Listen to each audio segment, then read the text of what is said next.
कि राजस्थान की pre Cambrian चट्टानों का आधारभूत वर्णन किसने किया? किसने? के एम हेरोन ने क्या किया था? क्या किया था? प्री कैम्ब्रियन चट्टानों का आधारभूत वर्णन किसने किया था? आजमगढ़ समूह की जो सैल समूह है कहाँ पाई जाती है? आजमगढ़, पाली, सिरोही। जहाँ मैं ड्यूटी करके आया वो अजब गजब शहर था, पाली। गोडवाड़ प्रदेश में कौन कौन से क्षेत्र आते हैं? लोनी बेसिन। जिले कौन सा? पाली और जालौर। लोनी, जवाई, बेसिन। एक है भूमट। भूमट में कौन कौन से जिले आते हैं? उदयपुर, सलूम्बर, डूंगरपुर, पूर्वी, सिरोही।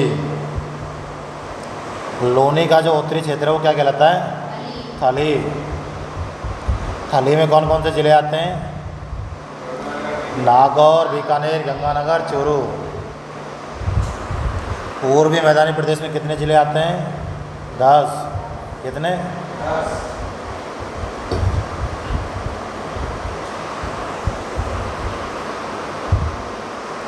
जैसे कि शुष्क रेतीला मैदान, तो शुष्क रेतीला मैदान जैसे पचपदरा। पचपदरा कहाँ है? बाड़मेर में। पचपदरा कहाँ है? तो ये शुष्क मरुस्थल का भाग है कि नहीं है? बाड़मेर है कि नहीं शुष्क मरुस्थल का? है ना। बालोतरा, अच्छा बालोतरा तो जिला बन गया। पचपदरा, बालोतरा पहले कहाँ पे था? तो कहने का मतलब ये है कि ये शुष्क रेतीला मैदान है कि नहीं है? शुष्क मरुस्थल का भाग है कि नहीं है ना। लोनी बेसिन। लोनी बेसिन कहाँ है? बाप कहाँ है? फलौदी में। बाप बोल्डर्स पढ़ा था ना, कहाँ है बाप बोल्डर्स? फलौदी में। लोनी कहाँ है? बाप में। भाई तुम्हें पैसे किससे लेने हैं? बाप से। लोनी पैसे किससे लेने हैं? बाप से। तो लोनी भी कहाँ है? बाप में। और बाप कहाँ है? फलौदी में। ठीक है। और शेखावाटी प्रदेश कहाँ है बताओ? शेखावाटी प्रदेश देखो। डेगाना कहाँ है? नागौर में। हमने देखा था कि जो शेखावाटी क्षेत्र है उसमें कौन कौन से मैन रूप से चूरू, सीकर और झुंझुनू, लेकिन उसमें नागौर भी शामिल था। तो ये डेगाना हो जाएगा इधर। डेगाना तो कहाँ है? नागौर में वैसे। फिर है घग्गर का मैदान, उसको क्या कहते हैं? नाली। क्या कहते हैं? पाट। बताओ बाकर कहाँ है भाई? बाकर कहते किसे हैं? पूर्वी सिरोही की तीव्र ढाल वाली कटी फटी पहाड़ियों को क्या कहते हैं? गिरवा कहाँ है? उदयपुर। और उदयपुर शहर चारों ओर जो तस्तरी नुमा पहाड़ियाँ हैं, गिरवा। गिरवा कहाँ है?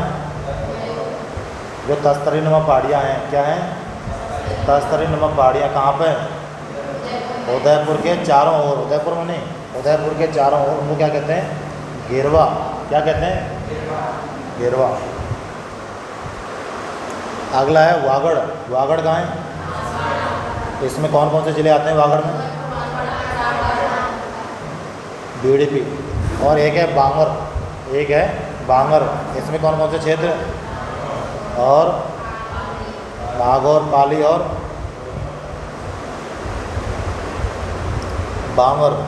प्राचीन जलोढ़ मृदा को बांगर कहा जाता है। शेखावाटी प्रदेश को बांगर प्रदेश के नाम से जाना जाता है। शेखावाटी प्रदेश को बांगर प्रदेश के नाम से जाना जाता है। इसमें सीकर, झुंझुनू, चूरू व नागौर जिले आते हैं। कौन कौन से? देखो चूरू, सीकर, झुंझुनू तो है ही है शेखावाटी वाले क्षेत्र। शेखावाटी, शेखावाटी प्लस नागौर। शेखावाटी प्लस ये किस में आते हैं? किस में आते हैं? बांगर। बांगर में। किस में? बांगर में। अच्छा ये थार का जो मरुस्थल है इसका क्षेत्रफल कितना है? 238,254। चलो ये वापस से क्वेश्चन आ गया। बांगर कहाँ पे बताओ? बांगर। बांगर चूरू, सीकर, झुंझुनू और नागौर में। वागड़ कहाँ है? बांसवाड़ा, डूंगरपुर, प्रतापगढ़ में। गिरवा कहाँ है? गिरवा कहाँ है? उदयपुर में तस्तरी नुमा पहाड़ियाँ। बांकर कहाँ है? पूर्वी सिरोही। दक्षिण पूर्वी पठारी प्रदेश के दो भाग हैं, एक तो है हाड़ौती का पठार, एक है विंध्यन कगार क्षेत्र, है क्या नहीं है? अब ये बताओ, जो मरुस्थल है अपना शुष्क मरुस्थल, उसमें कितने जिले आते हैं? 5, और अर्ध शुष्क में 10। ये जो 5 जिले हैं कौन कौन से हैं? और B4 ये 3 भी हैं भाई, एक नहीं है। बाड़मेर, बीकानेर और बालोतरा। फिर ये F4 फलौदी और जैसलमेर। बोराट का पठार कहाँ है? कोम्बलगढ़, राजसमंद और घोगुंदा उदयपुर के बीच में। क्या चीज़? ऊपरमाल का पठार कहाँ है? हाँ, ऊपरमाल का जो पठार है ये भैंसरोडगढ़, चित्तौड़ से बिजौलिया, भीलवाड़ा के मध्य। भैंस चरती चरती गई हुई ऊपर। ऊपर कौन गया? ऊपरमाल भैंसरोडगढ़ से चित्तौड़। अगला देखो, 56 का मैदान कहाँ है? बांसवाड़ा, प्रतापगढ़। कोवड़पट्टी कहाँ है? नागौर, अजमेर। एक है डांग का राजा, रानी। भाई ये जो धौलपुर है ना, यहाँ पर सर्वाधिक जो घनत्व क्या मिलता है? सर्वाधिक घनत्व। और सर्वाधिक भीड़ का मिलता है, डांग का मिलता है माधोपुर में। ये कल देखा था ना अपन ने। घग्गर की सहायक नदी कौन सी है? चलो इसको छोड़ो। घग्गर, ये जो घग्गर नदी है कहाँ बहती है? हनुमानगढ़ और गंगानगर। पूर्वी मैदान में मुख्य रूप से 3 वो आते हैं इससे, माही बेसिन, बनास बेसिन और चंबल बेसिन। कौन कौन से? माही, चंबल और बनास। एक है भाई गोडवाड़ प्रदेश, इसके बहुत क्वेश्चन आए हुए हैं। गोडवाड़ प्रदेश मतलब लूनी जवाई बेसिन। इसमें ज़िले कौन कौन से? पाली और जालौर। यहाँ पर कौन सी भाषा बोली जाती है? गौड़वाड़ी। यह गौड़वाड़ी भाषा किस किस से मिलके बनी हुई है? 3 भाषाओं से मिलके बनी है। कौन कौन सी भाषाएं? हाँ भाई ये देखो, ये जो पश्चिम मरुस्थलीय प्रदेश है इसके 4 भाग हैं। कितने? कौन कौन से? घग्गर, शेखावटी, लूनी और नागौर उच्चभूमि। ये 4 भाग हैं। घग्गर, शेखावटी, नागौर उच्चभूमि और लूनी बेसिन किसके भाग हैं? पश्चिमी मरुस्थलीय। कौन कौन से? घग्गर, शेखावटी, नागौर और लूनी। ये विंध्यन श्रेणी है क्या? नहीं है। ये किसका भाग है?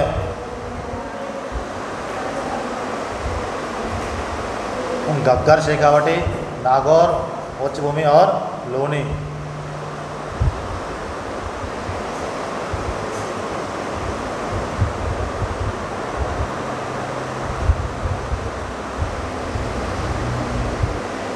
हाँ देखो भाई, इसी को आगे करते हैं। चलो ये बताओ, हमने 101वां क्वेश्चन किया था, राजस्थान की जो प्री कैम्ब्रियन चट्टानें हैं उनका वर्णन किसने किया था? किसने?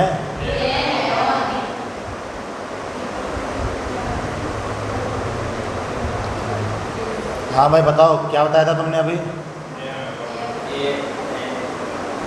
जो राजस्थान की प्री कैम्ब्रियन वो थी,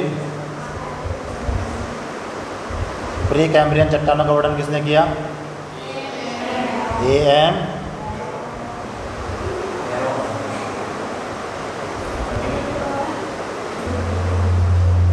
हाँ भाई बताओ, प्री कैम्ब्रियन। हाँ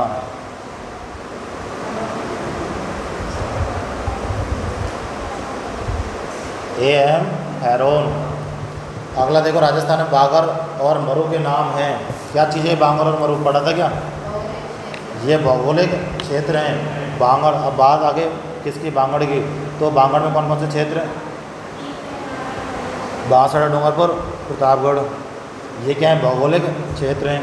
राजस्थान में मरु, मरुस्थल, मेरु, उच्च पर्वतीय प्रदेश, माल पठारी भाग को, तथा राजस्थान में मरु तो कहते हैं किसको? मरुस्थल को। मेरु किसको कहते हैं? उच्च पर्वत। मेरु मेरू कहते हैं उच्च पर्वतीय प्रदेश को अरावली। फिर है माल, माल किसे कहते हैं? पठारी भाग को। तथा बागड़ प्रदेश अरावली पर्वत व पश्चिम मरुस्थल के मध्य भाग को संदर्भित करता है। ये जो बागड़ प्रदेश है, बागड़ कौन सा? बागड़ प्रदेश, यह अरावली पर्वत व पश्चिमी मरुस्थल के मध्य भाग को संदर्भित करता है। जुरासिक युग की चट्टानें राजस्थान के किन जिलों में पाई जाती हैं? जैसलमेर और क्या चीज़?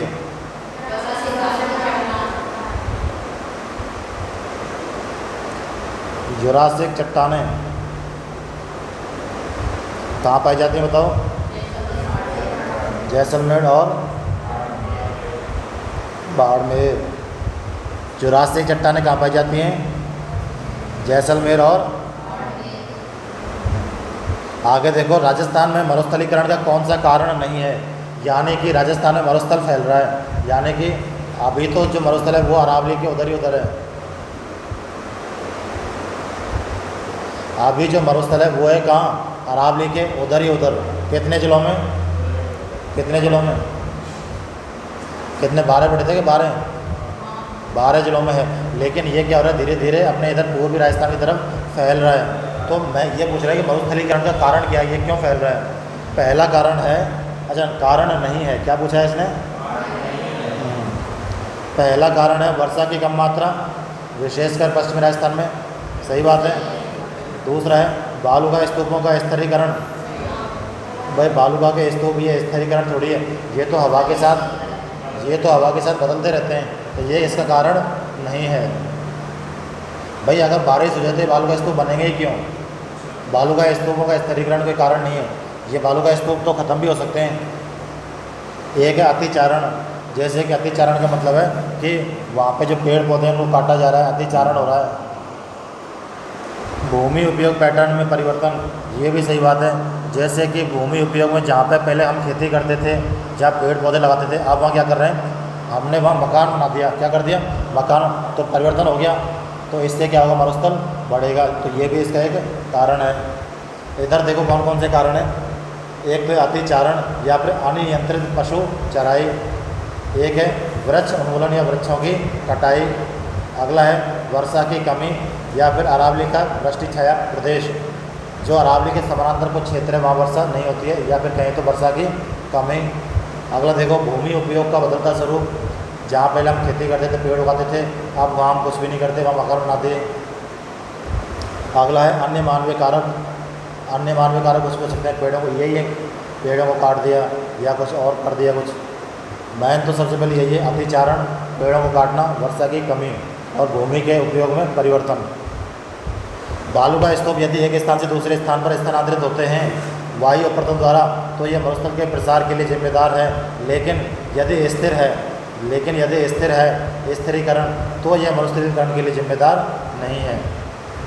यानी कि स्थिरीकरण, बालुका स्तूपों का स्थिरीकरण मरुस्थल के विस्तार के लिए जिम्मेदार नहीं है।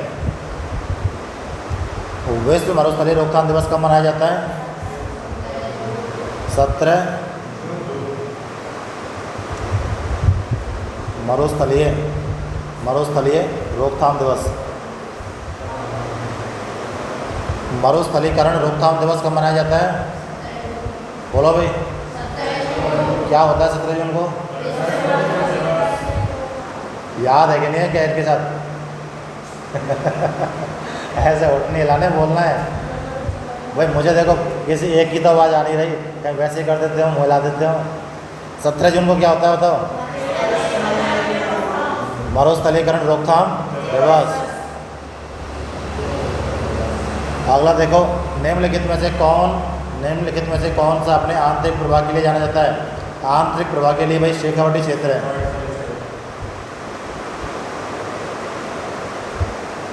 शेखावटी क्षेत्र में क्या होता है? आंतरिक प्रवाह।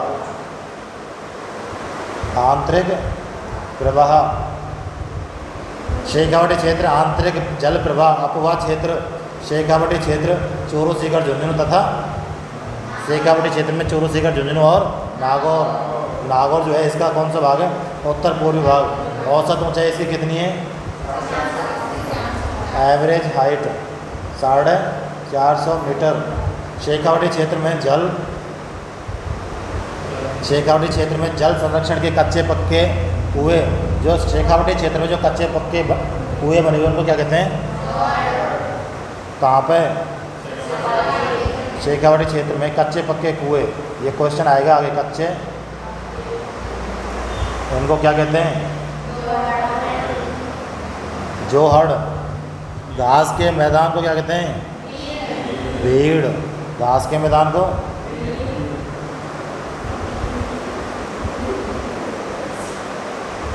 अगला है प्रमुख नदी कांतली। शेखावटी क्षेत्र की प्रमुख नदी, शेखावटी क्षेत्र की प्रमुख नदी है कांतली, जिसका बेसिन तोरावटी बेसिन कहलाता है। कौन क्या कहलाता है? इधर देखो भाई, शेखावटी क्षेत्र की प्रमुख नदी कौन सी है? कांतली, जहाँ पे गणेशर सभ्यता बसी हुई है। कौन सी? हाँ भाई, ये देखो कांतली। कांतली के बारे में हमने क्या देखा था? अरे वो इसके जो बेसिन है, जिसका बेसिन है तो क्या कहते हैं? तोरावटी। तोरा किसको? दोबारा देखो भाई, शेखावटी क्षेत्र कैसा प्रभा क्षेत्र है? आंतरिक प्रभा क्षेत्र है। शेखावटी क्षेत्र की एवरेज हाइट कितनी है? औसत ऊंचाई 450। शेखावटी क्षेत्र की मुख्य नदी कौन सी है? कांतली। कांतली का जो बेसिन है उसको क्या कहते हैं? तोरावटी क्षेत्र। जो कांतली नदी में जो घास के मैदान है उनको क्या कहते हैं? भीड़। क्या कहते हैं? भीड़। शेखावटी क्षेत्र में जो कच्चे पक्के जो कुएँ हैं उनको क्या कहते हैं? जोहड़। अगला देखो, निम्न में से थार मरुस्थल के किस भाग की समुद्र तल से ऊंचाई सबसे कम है? जैसे कि ये मान लो हमारा क्या है? थार का मरुस्थल, तो दक्षिण भाग यानी कि नीचे वाला हिस्सा। कौन सा भाई? नीचे वाला हिस्सा मतलब ये नीचे ही है। नीचे वाला हिस्सा मतलब नीचे है दक्षिण का भाग, इसलिए इसकी ऊंचाई कैसी है? किसकी? थार के मरुस्थल की। कौन से वाले भाग की? नीचे वाले भाग की, मतलब दक्षिण वाले भाग की। राजस्थान में स्थित थार के मरुस्थल की औसत ऊंचाई 200 से 300 मीटर है। अब ये देखो भाई, थार की एवरेज ऊंचाई कितनी है? और शेखावटी की 450। तथा इसका ढाल उत्तर पूर्व से दक्षिण पश्चिम की है। उत्तर पूर्व कहाँ है? ऊपर की तरफ। और दक्षिण पश्चिम कहाँ है? नीचे की तरफ। अतः दक्षिण में ऊंचाई कम है। भाई, थार को मरुस्थल को हम इस प्रकार भी याद कर सकते हैं कि निचले भाग की ऊंचाई कम है, ऊपर के भाग की ऊंचाई ज़्यादा है। तो ढलान किधर हो गया? ऊपर से नीचे हो गया। अगला देखो, पश्चिमी मरुस्थलीय प्रदेश की उत्तर दक्षिण लंबाई। ये जो मरुस्थल है भाई, कौन सा? थार का मरुस्थल। पश्चिमी मरुस्थलीय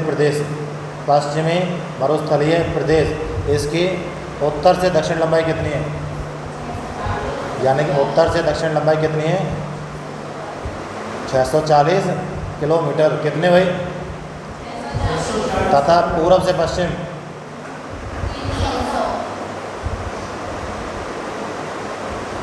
पश्चिम कितनी है? 300 किलोमीटर। किस चीज़ की लंबाई चौड़ाई है? पश्चिमी मरुस्थलीय प्रदेश की। उत्तर से दक्षिण कितनी? 640। तुम्हें पता है ऊपर गंगानगर से लेकर नीचे बाड़मेर तक है, तो इधर लंबाई ज़्यादा है और इधर ऐसे चौड़ाई कम है। कितनी है? कितने? थार का मरुस्थल सर्वाधिक जैव विविधता वाला मरुस्थल है। सर्वाधिक जैव विविधता कहाँ पे है? सर्वाधिक जैव विविधता कहाँ पे भाई? थार के मरुस्थल में। अतः इसे रुक्ष क्षेत्र भी कहते हैं। कौन सा क्षेत्र? किसको? थार के मरुस्थल को क्या कहते हैं? रुक्ष क्षेत्र कहते हैं। क्यों कहते हैं? क्योंकि यहाँ पे सर्वाधिक जैव विविधता है। क्या है? सर्वाधिक क्या है?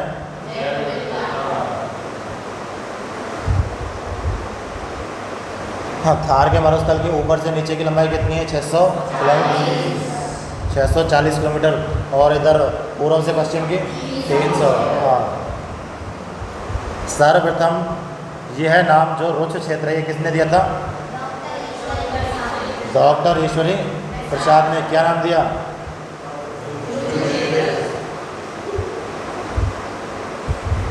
डॉक्टर ईश्वरी प्रसाद ने क्या कहा?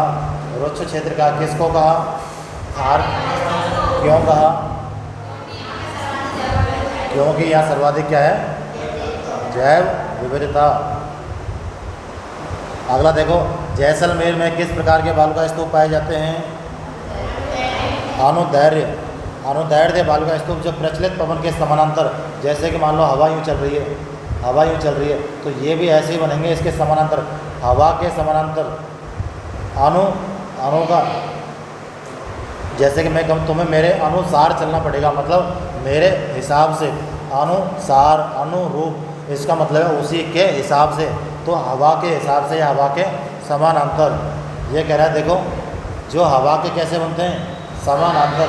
समानांतर का मतलब जैसे कि तुम्हें मेरे अनुरूप चलना पड़ेगा, मैं अगर इधर जा रहा हूँ तो तुम्हें मेरे समानांतर ही चलना पड़ेगा, मैं इधर जा रहा हूँ तुम इधर जाओ, तो समानांतर हो गया क्या? तो इसका मतलब समझो अनुरूप।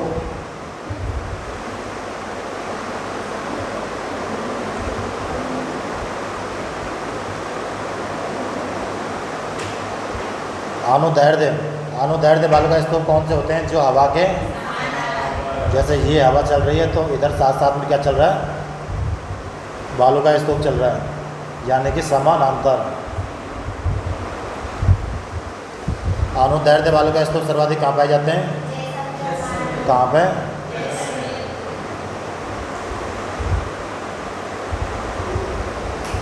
सर्वाधिक नहीं, इसने पूछा है जैसलमेर में किस प्रकार के बालू का स्तूप पाए जाते हैं? अनुदैर्ध्य। अनुदैर्ध्य कैसे होते हैं? किसे कहते हैं अनुदैर्ध्य? जो पवन के समानांतर,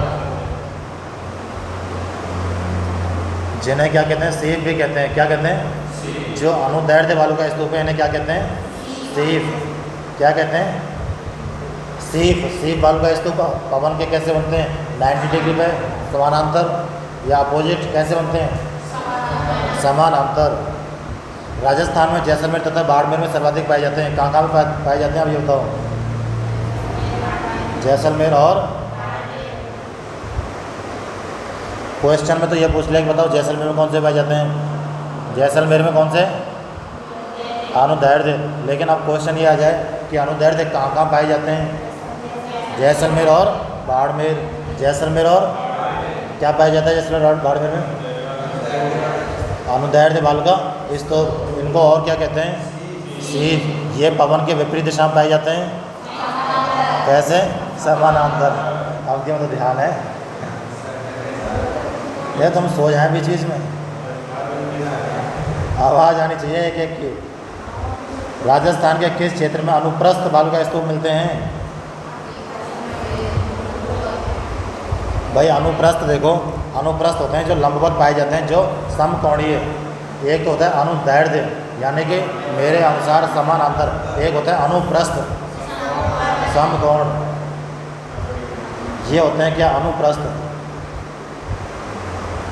ये कहाँ पाए जाते हैं? समकोण पे। यह पवन की दिशा में समकोण पर बनते हैं। यह बीकानेर जिले में पूगल के चारों ओर तथा शेखावाटी क्षेत्र में पाए जाते हैं। कहाँ कहाँ पे? पूगल, बीकानेर, पूगल, बीकानेर एवं शेखावाटी।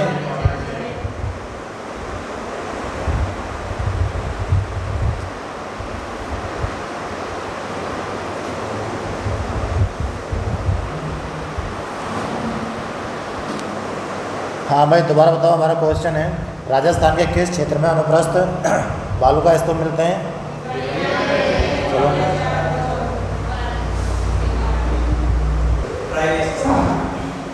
हाँ भाई, अनुदैर्ध्य। अनुदैर्ध्य कहाँ कहाँ पाए जाते हैं? जैसलमेर और बाड़मेर में। ये जो अनुदैर्ध्य बालू का स्तूप है इनको क्या कहते हैं? सीप। ये हवा के समानांतर होते हैं। हमने अभी थोड़ी देर पहले एक और पढ़ा था कि थार के मरुस्थल में सर्वाधिक क्या है? जैव विविधता। इसके कारण इसे कौन सा क्षेत्र कहते हैं? रुक्ष क्षेत्र। किसने नाम दिया? ईश्वरी प्रसाद ने। थार के मरुस्थल की ऊपर से नीचे की लंबाई कितनी है? 640। चौड़ाई कितनी है? 300 किलोमीटर। मीटर नहीं। एक है भाई अनुप्रस्थ। अनुप्रस्थ कहाँ मिला था हमको?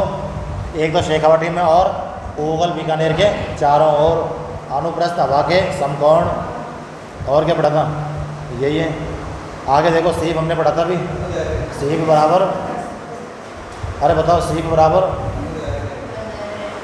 भूल गए क्या? अनुदैर्ध्य बालू का स्तूप क्या कहते हैं? सीप कहते हैं, नहीं कहते हैं? ये अनुदैर्ध्य जो होते हैं ये हवा के समानांतर अनुप्रस्थ समकोण पर लंबवत या 90 डिग्री पे। देखो भाई, अनुदैर्ध्य या पवनानुवर्ती क्षैतिज या फिर रेखीय समानांतर सीप, मैन तो यही रखो भाई कि अनुदैर्ध्य को क्या कहते हैं? सीप। यह बालू का स्तूप पवन की दिशा के अनुरूप अनुसरण में या समानांतर बनते हैं। यह जोधपुर, फलौदी, जैसलमेर, बाड़मेर जिलों में पाए जाते हैं। हमने इससे पहले देखा था, हमने पढ़ा था यहाँ पे अनुदैर्ध्य बालू का स्तूप कहाँ पाए जाते हैं? बाड़मेर और जैसलमेर में। अब ये देखो एक बार, जोधपुर, फलौदी, जैसलमेर और बाड़मेर, कौन कौन से में?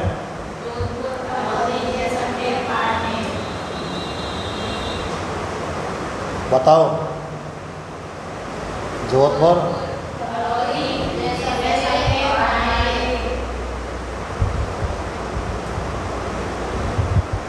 जैसलमेर और बाड़मेर।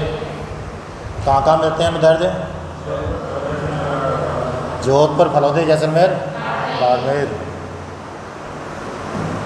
अनुप्रस्थ यानी कि लंबवत, इस प्रकार के बालू का स्तूप पवन की दिशा के समकोण पर निर्मित होते हैं तथा सीकर, झुंझुनू, हमने भी देखा था, एक तो कहाँ? शेखावटी में और पूगल, बीकानेर। तो इसमें देखो चूरू, सीकर, झुंझुनू तो आ ही जाएंगे, जैसे सीकर, झुंझुनू, फलौदी, बाड़मेर तथा पूगल, बीकानेर। तुमको इसमें से कुछ भी याद है? हमने देखा था एक तो शेखावटी और पूगल, बीकानेर।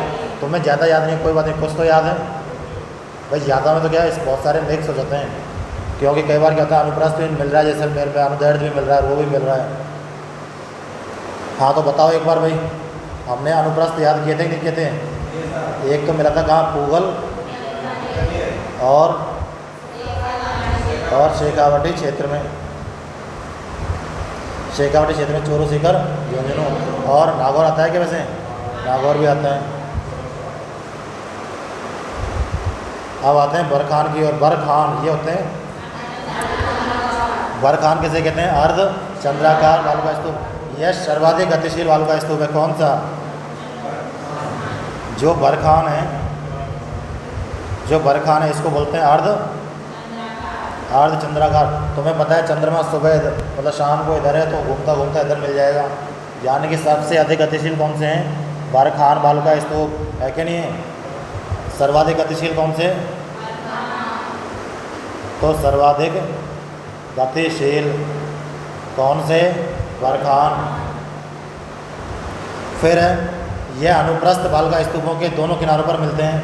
जैसे कि हमारा ये अनुप्रस्थ बालू का स्तूप बन गए थे कहाँ पे? 90 डिग्री के एंगल पे। तो ये कहाँ मिलेंगे? इसके दोनों ओर मिलेंगे। क्या मिलेगा? यानी कि इसके इधर भी मिलेगा और इसके इधर भी मिलेगा। क्या मिलेगा इसके इधर? बरखान। तो बरखान जो मिलता है किसके? अनुदैर्ध्य के, क्या अनुप्रस्थ के? अनुप्रस्थ के, अनुदैर्ध्य के? भाई अनुदैर्ध्य में तो क्या है, सीधी लाइन है, कहाँ मिलेंगे? कहीं पे मिल सकते हैं, इधर भी, इधर भी, इधर भी। लेकिन ये कह रहा है कि अनुप्रस्थ के दोनों ओर, इधर भी और इधर भी क्या मिलेंगे? बरखान। क्या मिलेंगे भाई? बरखान बालू का स्तूप दोनों किनारों पर विस्तार द्वारा निर्मित बालू का स्तूप। इसका पवन अनुवर्ती ढाल कम तथा पवन विमुख ढाल तीव्र पाया जाता है। पवन विमुख यानी कि जिधर हवा नहीं चलती है, जिधर हवा नहीं चलती है वो एकदम से ऐसे तिरछा होगा, खड़ी हुई चढ़ाई। देखो भाई, जो अनुवर्ती ढाल है वो तो कैसी रहेगी? कम। और जो विमुख है, जहाँ हवा नहीं चलेगी उसकी, वो रहेगी तीव्र ढाल। क्योंकि वह हवा नहीं चलेगी तो मिट्टी का कटाव भी नहीं होगा। जिधर से हवा चलती है तो उधर से कट कट के क्या हो जाता है? प्लेन हो जाता है एक तरीके से, लगभग। यानी कि ढाल कैसी हो जाती है? कम। आता है मरुस्थलीकरण के लिए सर्वाधिक उत्तरदायी बालू का स्तूप कौन सा है? बताओ। बरखान जो है मरुस्थलीकरण के लिए सर्वाधिक उत्तरदायी कौन सा है? बरखान। या फिर अर्ध, इनको क्या होते हैं? अर्ध चंद्राकार।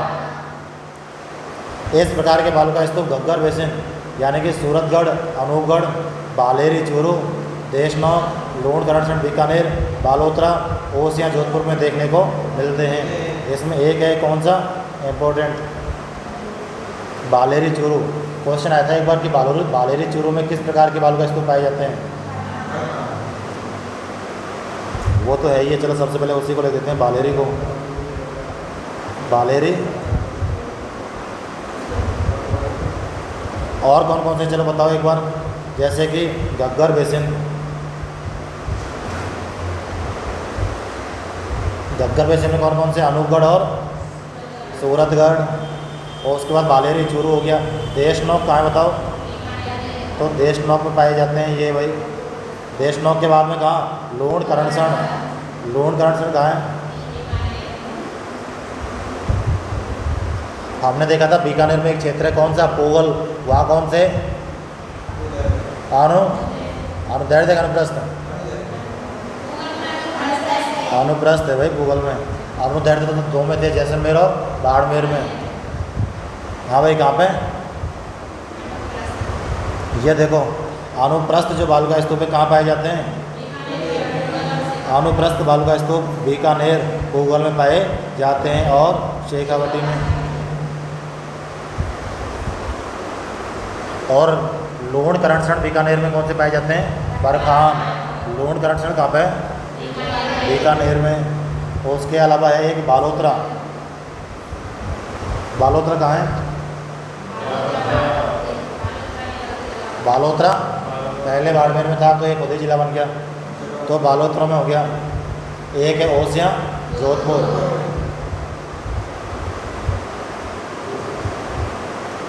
ओसियां जोधपुर में देखने को मिलते हैं। कौन से, बारखान, दोबारा बोलो देखो, बालेरी चूरू, घग्गर बेसिन, घग्गर बेसिन में कौन कौन से, सूरतगढ़ और अनूपगढ़, कौन कौन से, ठीक है। फिर है देशनौक, देशनौक कहाँ है, बीकानेर में। और लोणकरण बीकानेर, बालोतरा और ओसियां, ओसियां कहाँ है, ठीक है। अब आते हैं तारा बालू का स्तूप, कौन से, स्टार, जिनको बोलते हैं स्टार बालू का स्तूप, यानी कि वो इस मतलब इस प्रकार के वो पाए जाते हैं। ये क्या है, तारा बालू का स्तूप, ये कहाँ पाए जाएंगे, सूरतगढ़, गंगानगर, मोहनगढ़, जैसलमेर में। कई बार क्या हुआ, नेटवर्क, हाँ ये देखो, जैसे कि कई बार कहते हैं ना कि इसकी सूरत तो तारों में दिखती है, तो वही यही है जो तारा है काम, ये जो तारा है ये कहाँ मिलता है, सूरतगढ़ में। ये तारा कहाँ मिलता है भाई, याद करने के लिए कुछ ट्रिक बना लिया करो।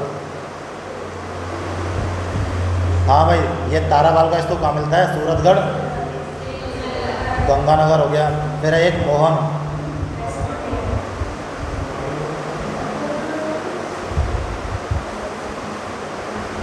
मोहनगढ़ कहाँ है, हाँ तो इसका ये हो गया भाई, मोहिनी सूरत कैसी है, तारे के जैसी, मोहिनी सूरत कैसी है, तारे के जैसे।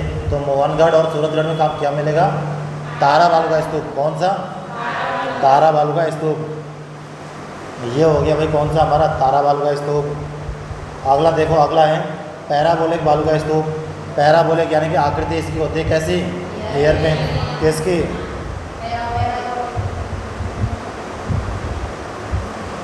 ये हेयर पिन कैसी होती है, ऐसी तो होती है, मतलब ऐसी तो होती है चिमटी सी, हेयर पिन इसको बोलते हैं भाई। जो पैराबोलिक बालू का स्तूप होते हैं उनकी आकृति कैसी होती है, हेयर पिन के समान। अब थार के मरुस्थल में सर्वाधिक विस्तृत बालू का स्तूप कौन से हैं, थार के मरुस्थल में सर्वाधिक विस्तृत हैं,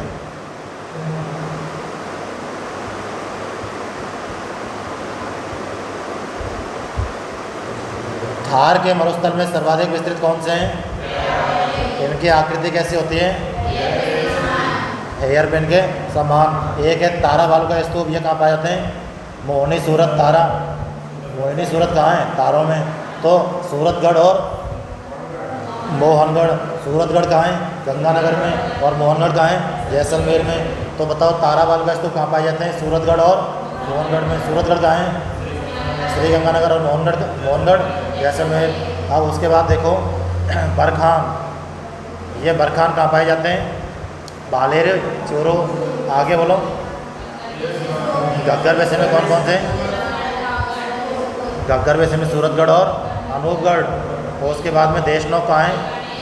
और लूणकरणसर, फिर बालोतरा और ओसिया। उसके अलावा हमने और क्या पढ़ा था बरखान के बारे में? इसकी आकृति कैसी है? सर्वाधिक गतिशील कौन से हैं?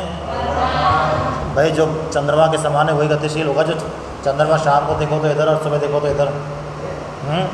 और मरुस्थल के विस्तार के लिए सर्वाधिक उत्तरदायी कौन सा है? कौन सा? बरखान। ये जो बरखान है अनुप्रस्थ जो होता है बालुका स्तूप उसके दोनों ओर पाए जाते हैं। ये देखा था ना हमने अभी, अनुप्रस्थ बालुका स्तूप के दोनों ओर क्या पाए जाते हैं? हमने ये देखा भी है, इस तरीके से कुछ बनाया है। अनुप्रस्थ बालुका स्तूप कहाँ पाए जाते हैं? मेन रूप से पोगल, बीकानेर और शेखावटी। कहाँ पे? पोगल, बीकानेर और शेखावटी क्षेत्र में। कौन से? और अनुदैर्ध्य कहाँ मिलते हैं? जैसलमेर, बाड़मेर और दो और याद करो, जोधपुर और फलौदी। जोधपुर और फलौदी। ये जो अनुदैर्ध्य होते हैं इनको और क्या बोलते हैं? सीफ। क्या बोलते हैं? शेखावटी क्षेत्र कैसा प्रवाह क्षेत्र है? आंतरिक। जो शेखावटी क्षेत्र है उसकी ऊंचाई कितनी है? एवरेज 450। और मरुस्थल की कितनी है? 300। मरुस्थल की लंबाई कितनी है ऊपर से नीचे? 640। और यूँ कितनी है? 300। शेखावटी क्षेत्र की मुख्य नदी कौन सी है? कांतली। कांतली का जो बेसिन है उसे कहते हैं तोरावटी। यहाँ तक हुआ यार। हमने तारा बालुका स्तूप पढ़ लिया मोहिनी सूरत में, फिर पैराबोलिक पढ़ लिए जिनका सर्वाधिक विस्तार है मरुस्थल में। और उसके बाद देखो स्क्रब का पीस, SCRUB, स्क्रब का पीस, स्क्रब का पीस बालुका स्तूप। यानी कि जो स्क्रब होता है ना, स्क्रब जो झाड़ियाँ होती हैं ना उसको बोलते हैं स्क्रब। क्या बोलते हैं?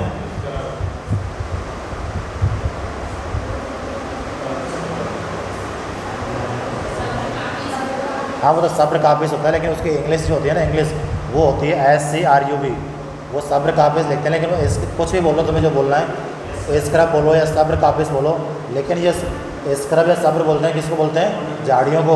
ये इंग्लिश का वर्ड है। स्क्रब या सब्र किसे कहते हैं? झाड़ियों को। स्क्रब या सब्र किसे कहते हैं? क्या झाड़ियों को क्या कहते हैं? स्क्रब या सब्र क्या कहते हैं? किसको?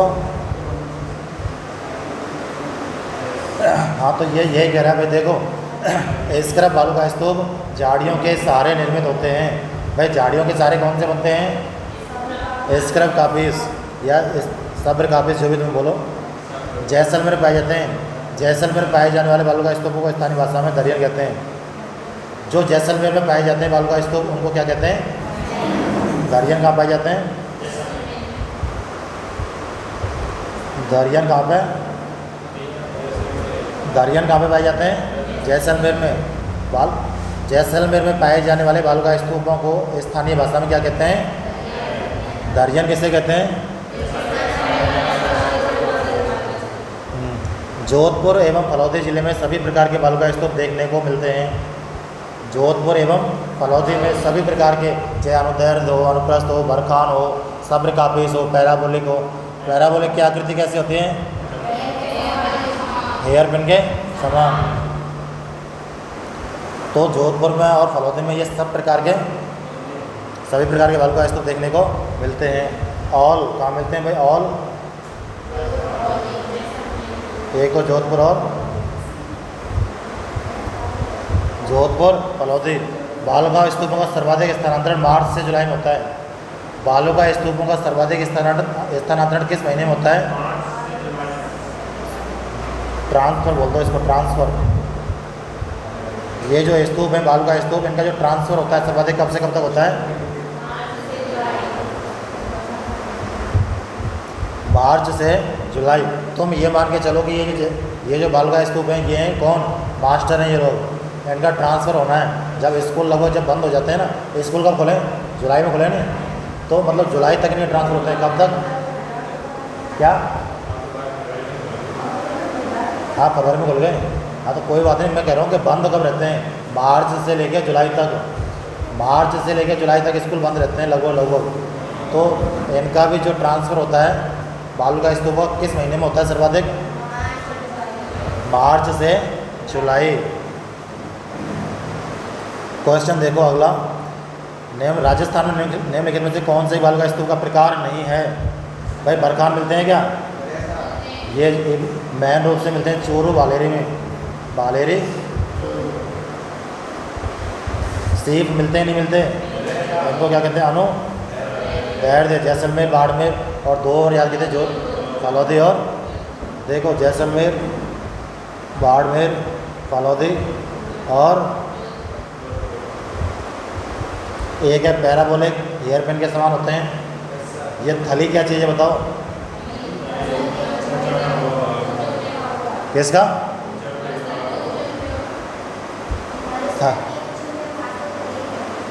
थली।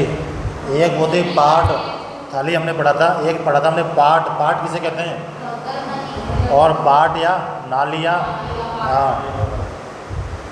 तो यानी कि थली जो है ये एक मरुस्थल के बालू का स्तूप में उसका प्रकार नहीं है। बालू का स्तूप युक्त मरुस्थल प्रदेश, बालू का स्तूप मुख्य रूप से मिट्टी के अपरदन और निक्षेपण का प्रतिफल है। इन्हें टीले, दोहरे या टीवे कहते हैं साहित्यिक भाषा में, और दरियन कहते हैं कहाँ पे? जैसलमेर में। जैसलमेर में स्थानीय भाषा में क्या कहते हैं? दरियन आदि नामों से जाना जाता है। सर्वाधिक बालू का स्तूप कहाँ है? भाई जो मैक्सिमम है बालू का स्तूप वो कहाँ है? तथा सभी प्रकार के बालू का स्तूप कहाँ है? जोधपुर और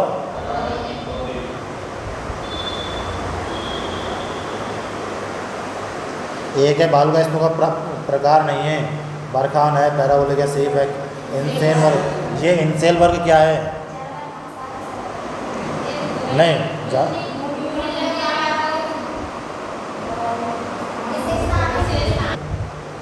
राजस्थान के कौन से क्षेत्रों में तारा बालू का स्तूप पाए जाते हैं? तारा, मोहनी, सूरत हमने पढ़ी थी क्या? ये देखो ये मोहनी, ये सूरत। हमने क्या देखा था? जो तारा बालू का स्तूप में कहाँ पाए जाते हैं? मोहनी, मोहनी और ठीक है। अगला देखो तारा बालू का स्तूप, ये जो हमादा है, हमादा के चारों ओर पाए जाते हैं। तारा बालू का स्तूप जैसलमेर के मोहनगढ़, पोखरण क्षेत्र तथा गंगानगर के सूरतगढ़ में मिलते हैं। हमको दो ही याद रखने हैं मेन रूप से, मोहनी और मोहनगढ़ और सूरतगढ़। राजस्थान के किस क्षेत्र में अनुप्रस्थ बालू का स्तूप पाए जाते हैं? देखो मैन इंपॉर्टेंट, ये होने को तो बहुत लिखे हुए हैं लेकिन आता क्या है बार बार में? बीकानेर का पोगल क्षेत्र, पोगल के चारों ओर, पोगल बीकानेर के। और क्या पढ़ा था वहाँ पे? क्या मिलता है यहाँ पे? अनुप्रस्थ, अनुप्रस्थ कहाँ मिलता है? और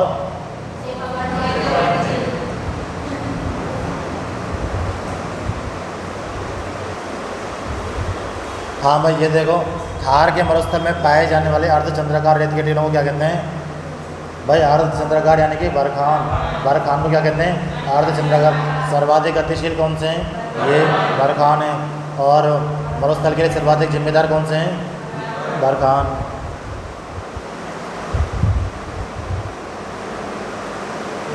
ये जो बरखान है ये 20 सेंटीमीटर समवर्षा रेखा के पश्चिम क्षेत्रों में, जहाँ 10 से 20 मीटर की ऊंचाई एवं 100 से 200 मीटर तक की चौड़ाई तक फैले हैं। मरुस्थलीकरण में सर्वाधिक योगदान किसका है? बरखान का, क्योंकि ये सर्वाधिक गतिशील होते हैं। अब मैंने एक इंपॉर्टेंट बताया था, बालेरी चूरू। कौन सा? जो बरखान है ये मेन रूप से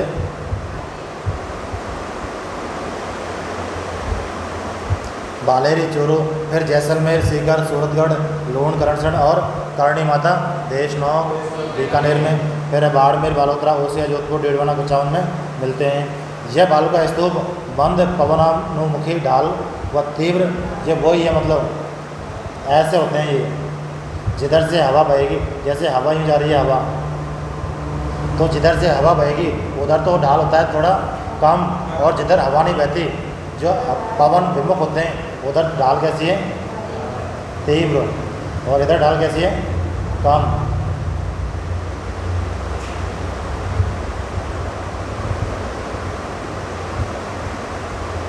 ये क्या है?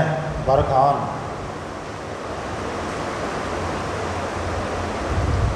ये देखो वापस से वही क्वेश्चन, बरखान क्या है?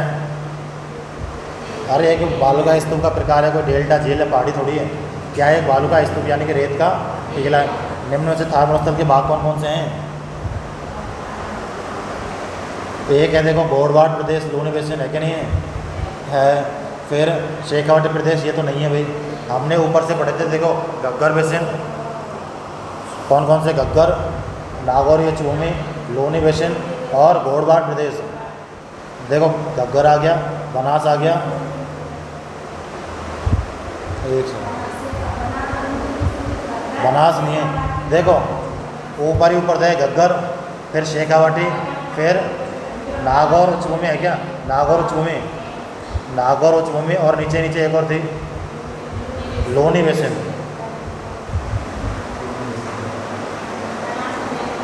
ये देखो गौड़वाड़ प्रदेश है। ये जो गौड़वाड़ प्रदेश है इसमें कौन कौन से ज़िले आते हैं? लूनी बेसिन क्षेत्र आता है और पाली और जालौर। एक आता है शेखावाटी प्रदेश, चोरू, सीकर, झुंझुनू और नागौर। एक घग्गर का मैदान, इसमें से एक और रह गया, कौन सा? नागौर ही उच्च भूमि, नागौर। ये बनास का मैदान नहीं है। चंबल, बनास और माई ये किसके थे? पूर्वी मैदानी के। थार मरुस्थल के दो भाग हैं, शुष्क एवं अर्धशुष्क प्रदेश। प्रश्नानुसार शेखावाटी घग्गर का मैदान गौड़वाड़ प्रदेश या अर्धशुष्क प्रदेश का भाग है, जो कि थार मरुस्थल का ही उपविभाग है। जबकि बनास का मैदान राजस्थान के किसका भाग है? चंबल, बनास और माही किसका भाग है? पूर्वी मैदान का।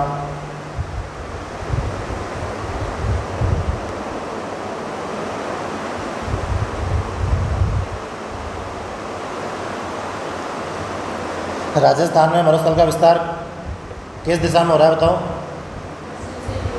पश्चिम से, क्योंकि पश्चिम में जो भाई मरुस्थल तो पश्चिम में ही है। ये किधर आ रहा है? धीरे धीरे पूरब की ओर। राजस्थान का परिगणित मरुस्थलीय क्षेत्रफल कितना है लगभग? 1,79,250। मरुस्थल का क्षेत्रफल कितना है?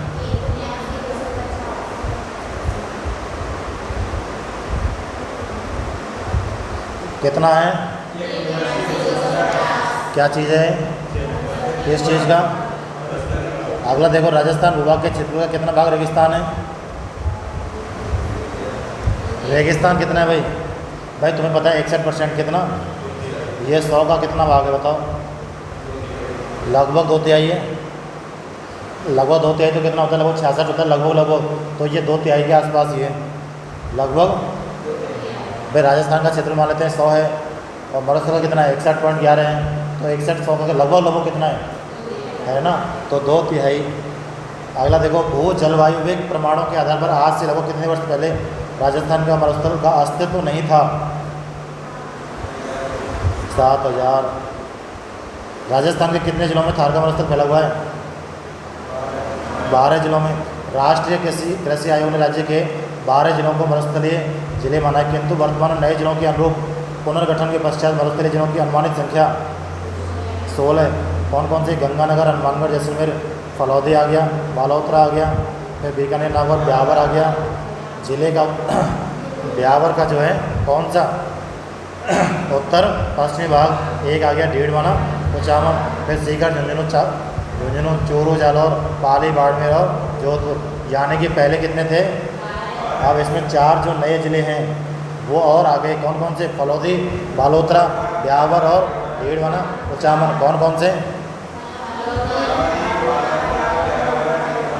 फलौदी, बालोतरा, ब्यावर और डीडवाना, कुचामन। पहले कितने थे? 12। अब कितने हो गए? 16।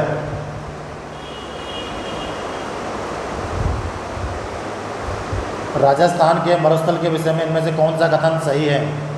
राजस्थान के रेगिस्तान में जैसलमेर, बाड़मेर, बीकानेर और जोधपुर जिले शामिल हैं। सही है। थार मरुस्थल या महान मरुस्थल, ग्रेट बाउंड्री फॉल्ट जो बोलते हैं, नहीं महान भारतीय मरुस्थल है, वो ग्रेट बाउंड्री फॉरेस्ट तो अलग चीज़ है। थार मरुस्थल है महान भारतीय मरुस्थल। ग्रेट इंडियन डेजर्ट राजस्थान के कुल भूभाग का कितना क्षेत्र है? 61 है लगभग। कितना? राजस्थान का मरुस्थल जो थार मरुस्थल का एक बड़ा भाग है, भारत का तीसरा सबसे बड़ा मरुस्थल है भारत का। भाई भारत का तो पहला है, भारत का पहला है और शायद विश्व का तीसरा है क्या? वैसे जैसे गोभी का मरुस्थल है पहले तो, फिर सहारा का मरुस्थल है, फिर शायद ये तीसरा होगा विश्व का। लेकिन अपने भारत का कौन सा है? भारत का तो पहला ही है। राजस्थान का मरुस्थल ग्रीष्म काल में बहुत गर्म हो जाता है, यहाँ तीव्र जलवायु का अनुभव होता है, जिसमें औसत वार्षिक वर्षा 10 सेंटीमीटर से कम होती है। ये गलत है। वार्षिक वर्षा कितने से कितने तक है? 10 से कितने से कितने तक?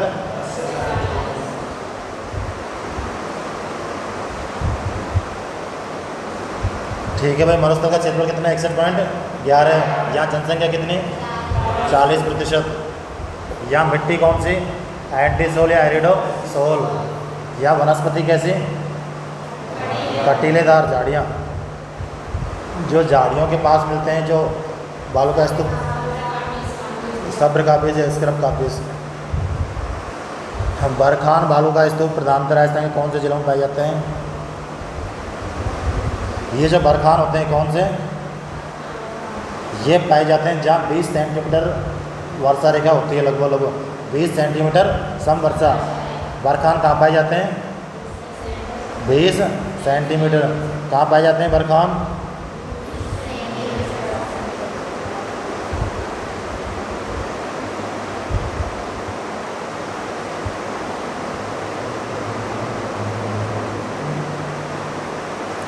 हाँ भाई अगला देखो, बरखान पश्चिमी राजस्थान के कौन से क्षेत्रों में पाए जाते हैं? देखो ये बरखान आ गया, इसमें मेन तो देखो बालेरी चोरू है। अब इसमें देखो ये 2 नंबर का तो है, तो एक ये तो आएगा नहीं। और उसके अलावा एक हमने 2 चीज़ और देखनी है, मतलब जो सबसे ज़्यादा जो चूहे पाए जाते हैं वो कहाँ पाए जाते हैं? अरे करणी माता देशनोक बीकानेर पाए जाते हैं ना। तो एक तो वो है और एक है ओसियां जोधपुर। कौन से? ओसियां जोधपुर और देशनोक बीकानेर। तो एक देखो बालेरी चूरू तो तुम्हें याद रखना ही रखना है, जहाँ पे क्या पाए जाते हैं? बरखान। और एक है जहाँ चूहे पाए जाते हैं ज़्यादातर, कहाँ? देशनोक बीकानेर। और एक है ओसियां जोधपुर। ठीक है, ये 3 चीज़ें भाई जहाँ पे बरखान पाए जाते हैं। होने को तो बहुत हैं, ये जो फिक्स चीज़ें इन्हें याद रखो। कौन से बालू का स्तूप प्रचलित पवन की दिशा के समानांतर? बताओ। सेब, इसी को बोलते हैं अनु। कहाँ पे? जैसलमेर, बाड़मेर और फलौदी। राजस्थान के थार मरुस्थल में ये द्वैसद्वती, कौन सी नदी बोलते हैं इसको? द्वैसद्वती नदी घाटी में किस प्रकार के बालू का स्तूप पाए जाते हैं? बताओ। अरे द्वैसद्वती नदी ऊपर है जो घग्गर क्षेत्र में है, तो कौन से उधर? रेखीय या पवन अनुवर्ती, उन्हीं को बोलते हैं सीफ या अनुदैर्ध्य। सीफ या अनुदैर्ध्य ये कहाँ पाए जाते हैं? ऊपर घग्गर क्षेत्र में। जहाँ कौन सी नदी है? द्वैसद्वती। आगे देखो, अनुदैर्ध्य पवन जैसलमेर के दक्षिण पश्चिम भाग में पाया जाता है विस्तार, एवं जोधपुर बाड़मेर जिलों में भी इनका विस्तार है। इन रेखी बालू का स्तूपों की ऊंचाई कितनी है? लगभग 10 से 60 मीटर। किसकी ऊंचाई? सीफ की या अनुदैर्ध्य की? कितनी? ये किसकी ऊंचाई है? सीफ की या अनुदैर्ध्य की? जो कैसे होते हैं? रेखीय या पवन अनुवर्ती या समानांतर। देखो ये सीफ आ गया ना बस। अगला देखो, पश्चिमी राजस्थान में कौन से प्रकार के अनुप्रस्थ बालू का स्तूप पाए जाते हैं?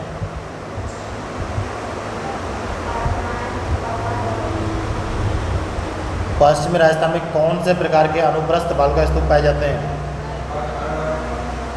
भाई अनुप्रस्थ कहते किसे हैं? जो पवन विमुख होते हैं, जो पवन विमुख होते हैं, यानी कि उनकी एक डाल तो यूँ होती है और एक डाल यूँ होती है। ये तो है हवा की दिशा में और ये हवा के विमुख, पवन विमुख।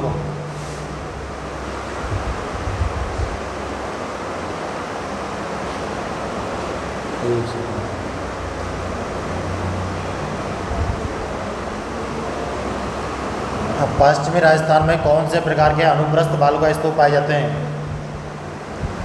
इसको याद रखो भाई, इसका कोई खास कारण पता नहीं। बाकी अनुप्रस्थ बालुका स्तूप तो खुद एक बालुका स्तूप है। अनुप्रस्थ बालुका स्तूप है कि नहीं खुद अपने आप में, जो कहाँ पाया जाता है? पूगल बीकानेर के चारों ओर पाया जाता है। तो अनुप्रस्थ तो खुद एक बालुका स्तूप है। लेकिन इसमें याद कर लो, क्वेश्चन आया हुआ है कि अनुप्रस्थ बालुका स्तूप और कहाँ पाए जाते हैं? कौन से प्रकार के अनुप्रस्थ बालुका स्तूप हैं? बरखान और परवलई। परवलई यानी कि हेयर, पैराबोलिक को ही बोलते हैं परवलई।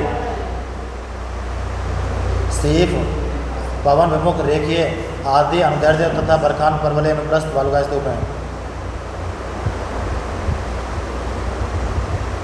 देखो, सीफ, पवन विमुख, रेखीय, यानी जो सीफ जो है उसको तो कहते हैं अनुदैर्ध्य, और बरखान परवलई है जो बरखान बालुका स्तूप है, और जो परवलई बालुका स्तूप उनको बोलते हैं अनुप्रस्थ।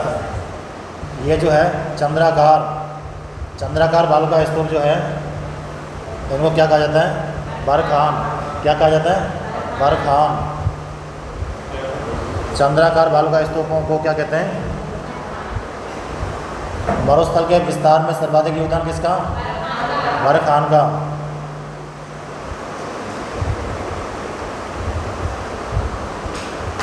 ये जो बरखान बालुका स्तूप पाए जाते हैं कौन सी वर्षा रेखा के पास मिलते हैं? 20, हमने पढ़ा था ना, 20 सेंटीमीटर बरखान पाए जाते हैं। अब ये मिलते कहाँ? जैसे कि बालेरी, चूरू, ओसिया, जोधपुर और देशनौ, बीकानेर। तो हमको 2-3 याद रखने हैं। ओसिया कहाँ है? जोधपुर और करणी माता। ठीक है। एक है गतिशील, यानी कि रेत के टीले किसे कहते हैं सबसे ज़्यादा गतिशील? बरखान। गतिशील रेत के टीले को राजस्थान को स्थानीय भाषा में क्या कहते हैं? ये कहाँ कहते हैं? जैसलमेर में। और वैसे स्थानीय भाषा की जगह वैसे यही आ जाता कि सर्वाधिक गतिशील कौन से हैं? तो बरखान।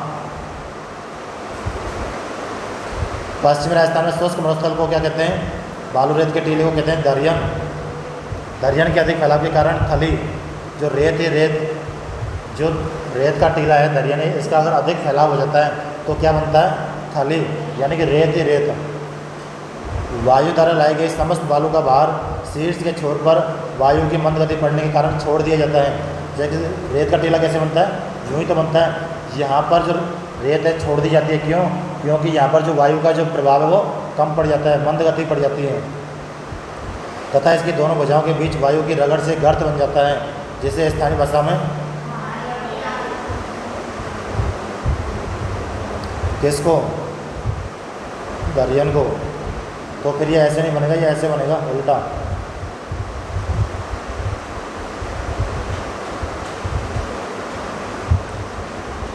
ये ऐसे बनेगा। ठीक है। यानी कि भाई हवा नीचे नीचे क्या लगेगी? बहुत कम लगेगी, और उसमें क्या बन जाएगा? गर्त। और जो थली कहते हैं, थली किसे कहते हैं भाई? थली किसे कहते हैं?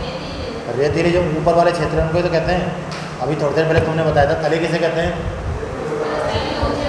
ऊंचे उठे। तो देखो इस प्रकार से कोई मरुस्थल है, इस प्रकार से कोई क्षेत्र है, ठीक है। तो ये जो ऊंचे उठे हुए क्षेत्र हैं, ये ऐसे, इनको क्या बोलते हैं? कोई जैसे कि मरुस्थल है यूँ, तो ये जो ऊंचे उठे हुए क्षेत्र हैं ये इनको बोलते हैं थली। ठीक है, आगे देखो। और ये जो नीचे जो गर्त होती है, गर्त, ये गड्ढा पड़ जाता है, इसको बोलते हैं ढांड, जिसको स्थानीय भाषा में क्या कहते हैं? जिसको स्थानीय भाषा में कहते हैं ढांड। आगे देखो, थार मरुस्थल में ढांड के नाम से कौन सा जाना जाता है? चंद्राकार बालुका स्तूप में जो गर्त होती है ना, अभी हमने बताया था कि ऐसे ऐसे करके वो बन गया, तो जो ये जो गर्त बन जाती है इसको क्या कहते हैं? ढांड। क्या कहते हैं? आगे देखो, राजस्थान स्थित थार का मरुस्थल किसका अवशेष माना जाता है? तैतीस सागर के 2 अवशेष हैं, एक तो थार का मरुस्थल और पूर्वी मैदानी प्रदेश, और गोंडवाना लैंड के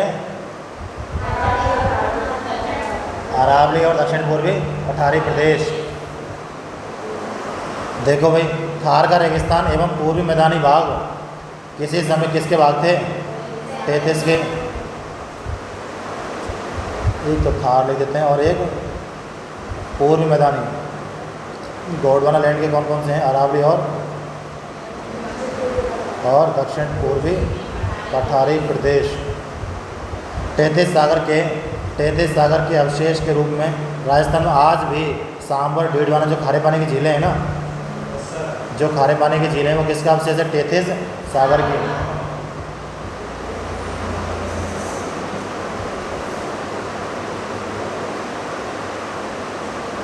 खारे पानी की झील कौन कौन सी राजस्थान में? सांबर डीडवाना और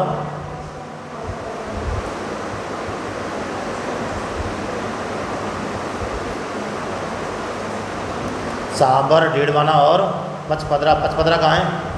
बालोतरा में। खारे पानी की जो झीलें होती हैं उनको कहते हैं पिलाया झीलें। क्या कहते हैं? पिलाया। ये जो मरुस्थल में जैसे कि गड्ढे पड़ जाते हैं ना, उनको बोलते हैं पिलाया झीलें। आकल गांव जैसलमेर में क्या मिलता है? Fossil park. ये बताओ आकल गांव कहाँ पे है? जैसलमेर में। यहाँ किसके अवशेष मिले हैं? जीवाश्मीय प्रमाण। अगला देखो, निम्नलिखित में से कौन सी विशेषता थार के मरुस्थल से संबंधित नहीं है? यहाँ शुष्क एवं अर्धशुष्क जलवायु पाई जाती है। थार के मरुस्थल में सिर्फ और सिर्फ शुष्क मिलती है। कौन सी? थार का मरुस्थल। आगे देखो, यहाँ रेतीली मिट्टी पाई जाती है। सही है भाई। अरे थार का मरुस्थल है। इस थार के मरुस्थल में टोटल कितने ज़िले मिलते हैं? अभी वर्तमान में 12 प्लस 6 कितने? 16 ज़िले मिलते हैं। 12 प्लस 4 ज़िले बढ़े ना, 16 ज़िले पाए जाते हैं। हमने पहले पढ़ा था कि 5 इधर और 10 इधर पढ़ा था ना पहले, कुछ कॉमन थे। तो तुम ये याद रखो टोटल कितने ज़िले हो गए? अभी 16 ज़िले हो गए। और यहाँ जो वनस्पति वो जलवायु है कैसी है? शुष्क और अर्धशुष्क। जो शुष्क वाला क्षेत्र है इधर कितनी वर्षा रेखा है? 25 सेंटीमीटर से कम, और इधर 40 सेंटीमीटर से कम। तो ये दोनों मिलती है भाई, शुष्क एवं अर्धशुष्क। यहाँ रेतीली मिट्टी पाई जाती है। और यहाँ सदाबहार वन पाए जाते हैं क्या? ये कहाँ मिलेंगे भाई सदाबहार? दक्षिण पूर्वी पठारी प्रदेश में, जहाँ 80 से 120 सेंटीमीटर वर्षा थी, पाई थी ना। आगे देखो, यहाँ बालू के स्तूप पाए जाते हैं। क्या पाए जाते हैं? कहाँ पे? मरुस्थल में। राजस्थान के मरुस्थल में कांटेदार झाड़ियाँ पाई जाती हैं, जबकि सघन वन कहाँ पाए जाते हैं? बाप बोल्डर्स कहाँ है भाई? फलौदी में अग्नि है भाई। बाप बोल्डर्स कहाँ हैं? फलौदी में।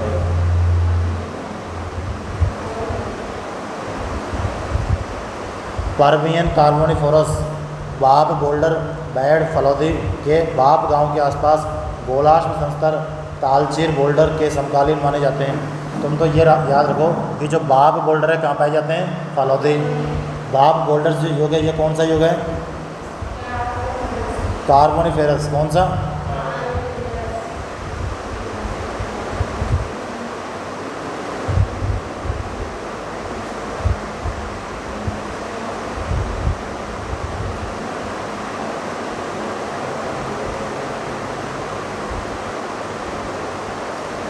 हाँ, बाप बोल्डर्स पर्मियन कार्बोनिफेरस।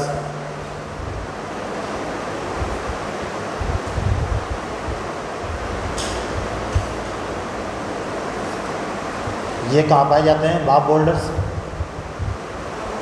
कहाँ पे? फलौदी में।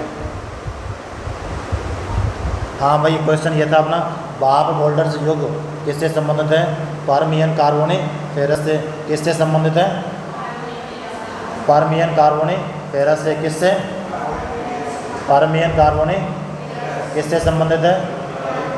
क्या चीज़ किससे संबंधित है? हैं? बताइए। हाँ इकरार बता, ये बाप बोल्डर किससे संबंधित है?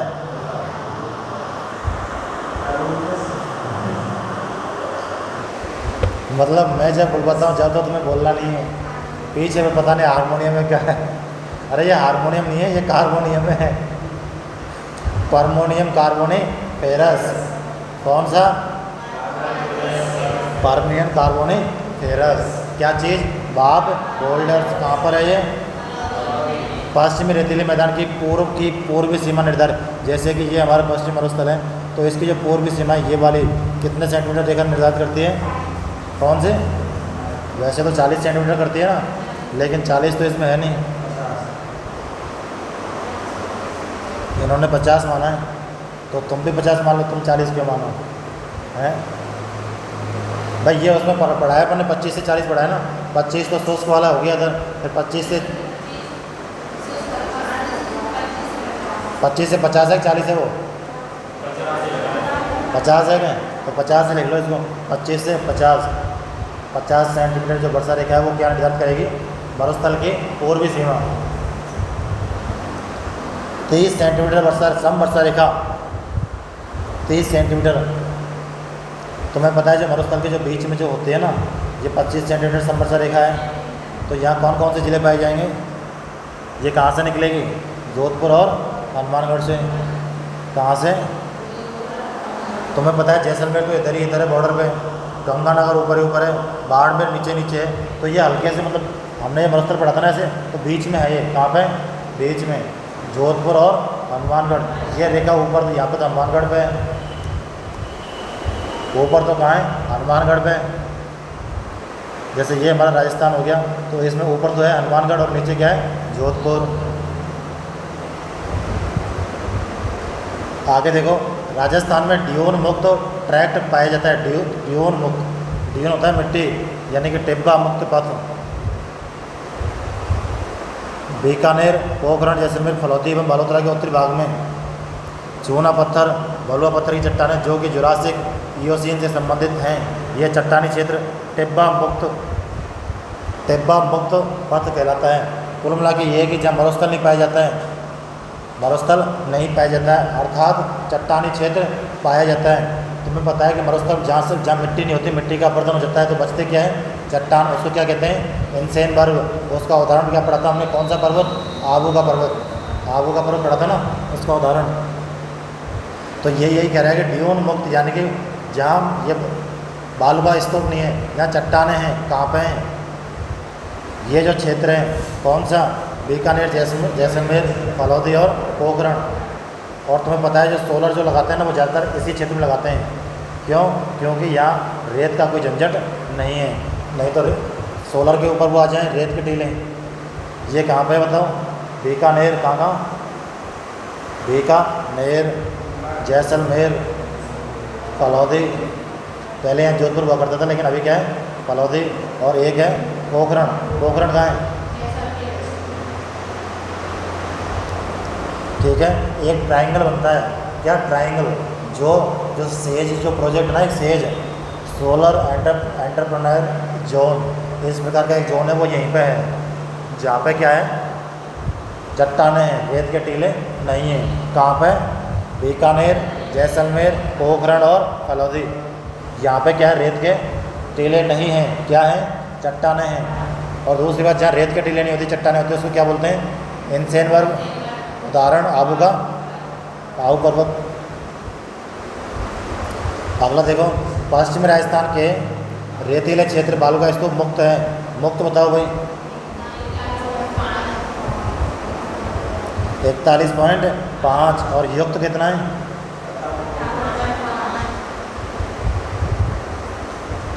यानी कि युक्त 58.5 और युक्त 41.5।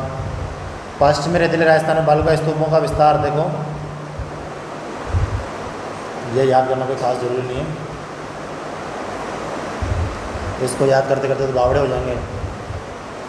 निम्न में से राजस्थान में कौन सा क्षेत्र बालुका स्तूप मुक्त है? ये देखो, वही क्षेत्र आ गया जहाँ पे चट्टानें थी। बीकानेर, फलौदी, जैसलमेर और पोखरण। इनको बोलते हैं ड्यून मुक्त। ड्यून बोलते हैं एक तरीके से मिट्टी के टीले। जहाँ मिट्टी के टीले नहीं, अर्थात चट्टानें हैं, वो कौन कौन से क्षेत्र थे? बीकानेर, इधर जैसलमेर, इधर ही पोखरण और तो फलौदी और पोखरण। देखो भाई, बालुका स्तूप मुक्त प्रदेश, मरुस्थल के अधिकांश भाग में बालुका स्तूपों का अभाव है। इन क्षेत्रों को बालुका स्तूप रहित प्रदेश कहा जाता है। यह प्रदेश जैसलमेर के चारों ओर लगभग 65 किलोमीटर क्षेत्र में, पोखरण के आधे भाग में, फलौदी जिले में फैला हुआ है। अगला देखो, अनुप्रस्थ बालका स्तूप चूरू और झुंझुनू जिले में मिलते हैं। इसने पूछा है सही कथन कौन सा है। ये जो अनुप्रस्थ बालका स्तूप है कहाँ पाए जाते हैं? एक तो शेखावाटी में और बीकानेर, एक तो शेखावाटी हो गया और एक पोगल।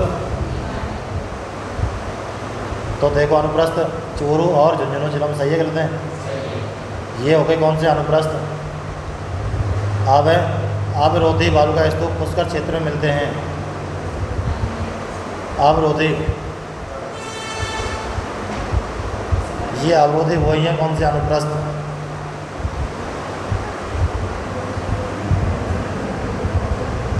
ये अवरोधी बालुका स्तूप कौन से हैं देखना है। कौन मंदिर पाया गया? ब्रह्मा जी का मंदिर कहाँ है? पुष्कर में। जब तुमने रामायण तो देखी होगी, उसमें अगर तुम्हें किसी का कहते हैं ना कि लास्ट में तुम्हें रोकना है, ब्रह्मास्त्र चलाना है, उसका अवरोध करना है, तो क्या चलाते थे? ब्रह्मास्त्र। अवरोध करने के लिए क्या चलाते थे? ब्रह्मास्त्र। और ब्रह्मा जी कहाँ हैं? पुष्कर में। तो ये वो है अवरोध यानी कि पुष्कर। अवरोध यानी कि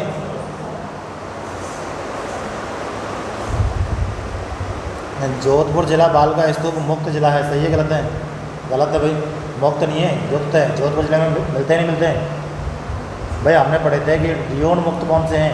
जोधपुर का नीचे वाला भाग, इधर जैसलमेर, पोखरण और फलौदी। जोधपुर जिला पूरा जिला कैसा मुक्त नहीं है भाई। जोधपुर में बालू का स्तूप हैं। लाठी सीरीज क्या है बताओ? भूमिगत। ये कहाँ से कहाँ तक है लाठी?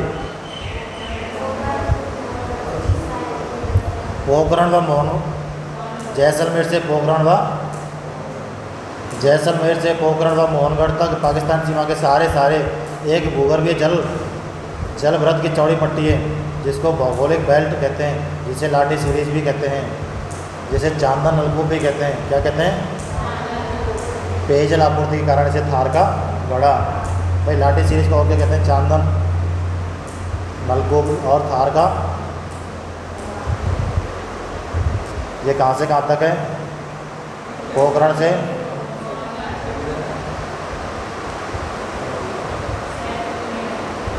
कितने किलोमीटर में?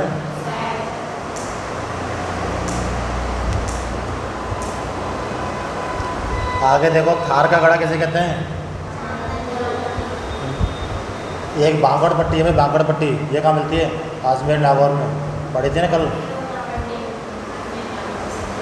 जिस जिले में राष्ट्रीय जीवाश्म उद्यान कहाँ है? आकल वुड फॉसिल पार्क कहाँ है? जैसलमेर में। तो ये वही है। जिस जिले में राष्ट्रीय जीवाश्म उद्यान नेशनल वुड फॉसिल पार्क कहाँ है? कितने एग्जाम में है देखो।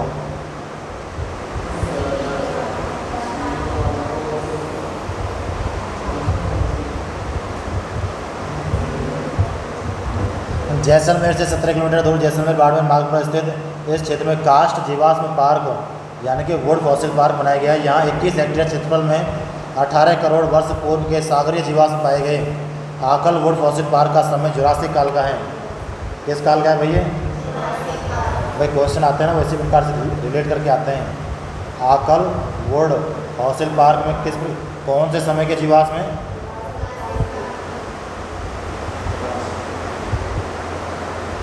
जुरासिक काल के।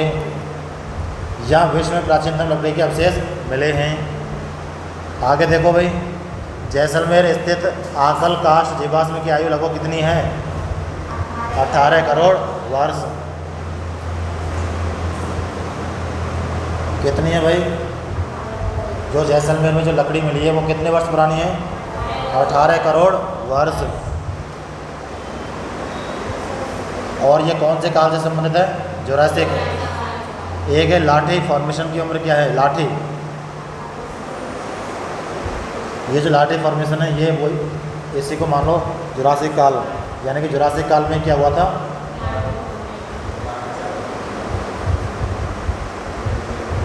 लाठी फॉर्मेशन ये भी क्या हुआ था? जुरासिक काल में भी।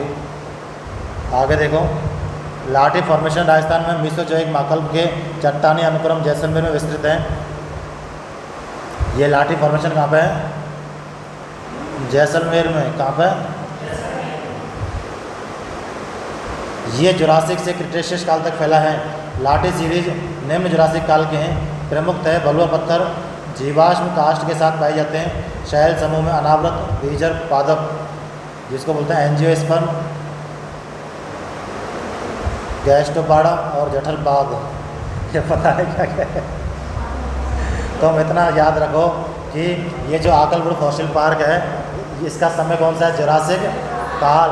और जो लाठी फॉर्मेशन है इसका भी काल कौन सा है, जुरासिक काल। इसकी ये जो आकलपुर फॉसिल पार्क में जो अवशेष है कितने साल वर्ष पुराने हैं, 18 करोड़ वर्ष। 4 क्वेश्चन और रह गए, इनको और देख लो। राजस्थान में प्लाया झीलों की रचना कहाँ हुई, प्लाया झीलें यानी कि जो इनसेल वर्ग संरचनाएं है ना, इनसेल वर्ग जो चट्टानी क्षेत्र हैं, उन चट्टानी क्षेत्रों में जो गड्ढे हैं वहाँ पे यानी कि जो बाल का स्तूप मुक्त क्षेत्र हैं, बालू का स्तूप मुक्त। प्लाया, प्लाया एक तरीके से मान लो कटोरी, प्लाया एक तरीके से कटोरी। भाई कटोरी तो क्या कठोर होती है, प्लाया कैसी होती है, कठोर होती है। तो यहाँ बालू का स्तूप युक्त है कि मुक्त है, बताओ। मुक्त क्षेत्र है, युक्त नहीं है, कैसा है, मुक्त। प्लाया झील मरुस्थल के बालू का स्तूप मुक्त क्षेत्र में वर्षा आधारित अस्थायी झील है। मरुस्थल में जहाँ स्तूप नहीं है, बालू का स्तूप, वहाँ पर अस्थायी पानी की झीलें हैं। सर्वाधिक कहाँ है, जैसलमेर में। मैक्सिमम कहाँ है, जैसलमेर में। प्रोटीन युक्त सेवण घास लाठी सीरीज में।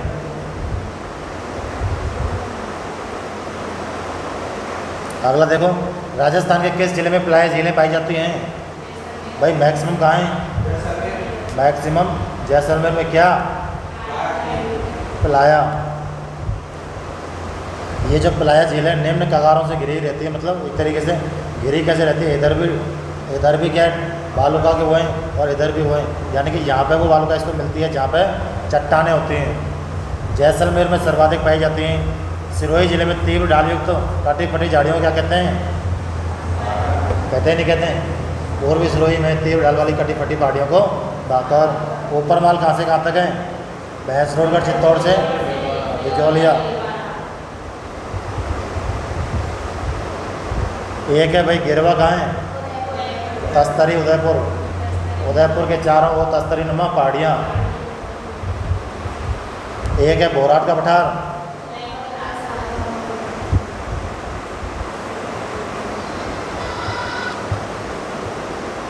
उदयपुर राजसमंद, ये हमने डिटेल तो पढ़ी ली है। बोराट का पठार ये पढ़ी लिया भाई अपन ने। बोराट का पठार कहाँ है, गोगोंदा उदयपुर से कुंभलगढ़। कहाँ है भाई बोराट का पठार, इसको लिख लो भाई, गोगोंदा उदयपुर से कुंभलगढ़ राजसमंद के बीच।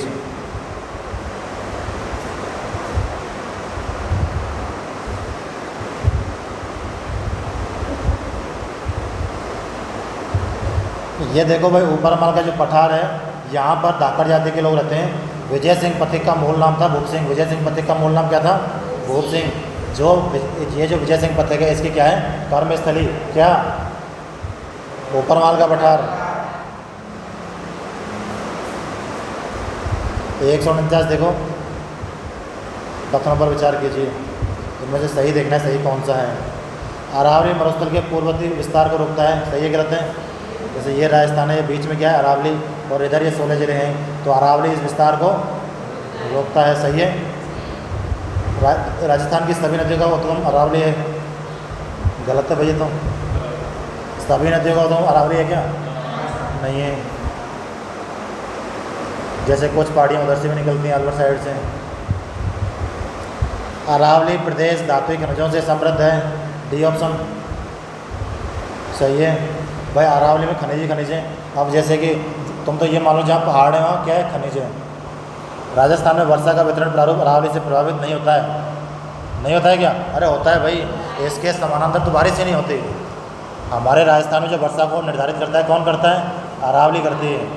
हमारे राजस्थान में कम वर्षा होती है किसके कारण, अरावली के कारण, क्योंकि यह वर्षा के क्या आती है, समानांतर, इसलिए ये भी गलत है यार, यानी कि प्रभावित करती है।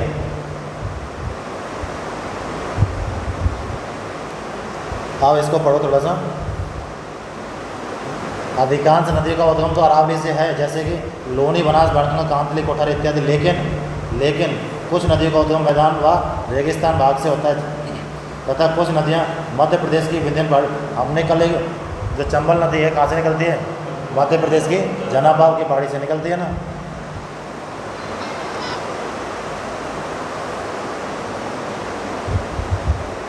अब ये देखो थोड़ा सा,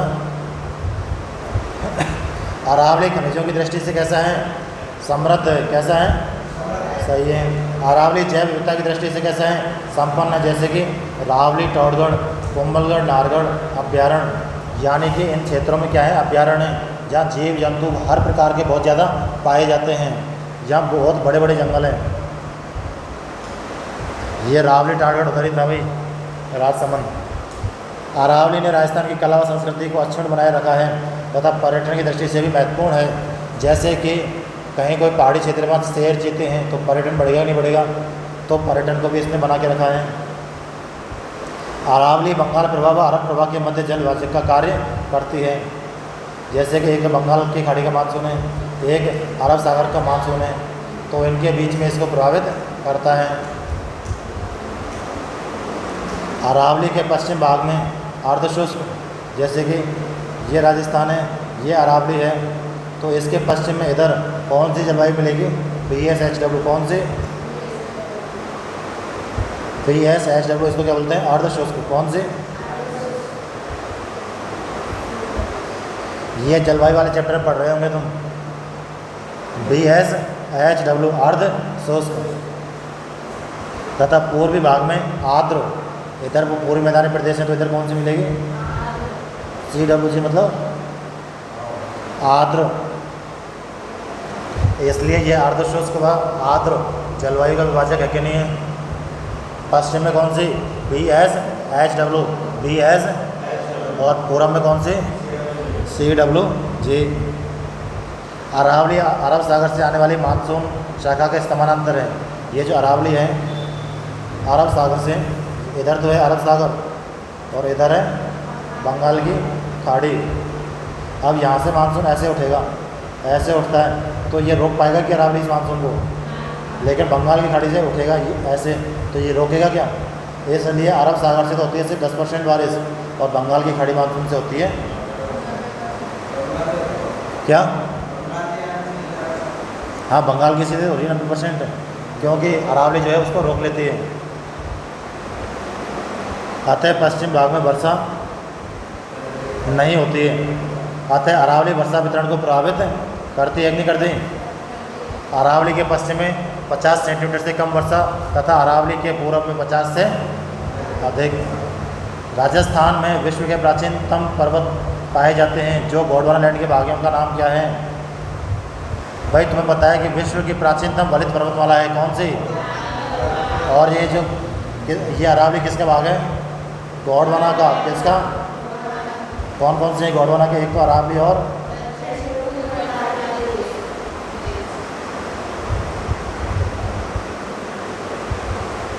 एक है भाई कार्बोनिफेरस युग।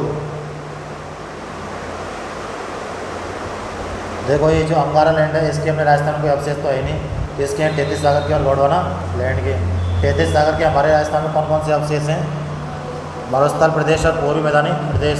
33 सागर के अवशेष ये हैं कि खारे पानी की झीलें है ना, किसके अवशेष हैं? 33 सागर के। अब कल से पढ़ेंगे हम क्या? अरावली। क्या पढ़ेंगे?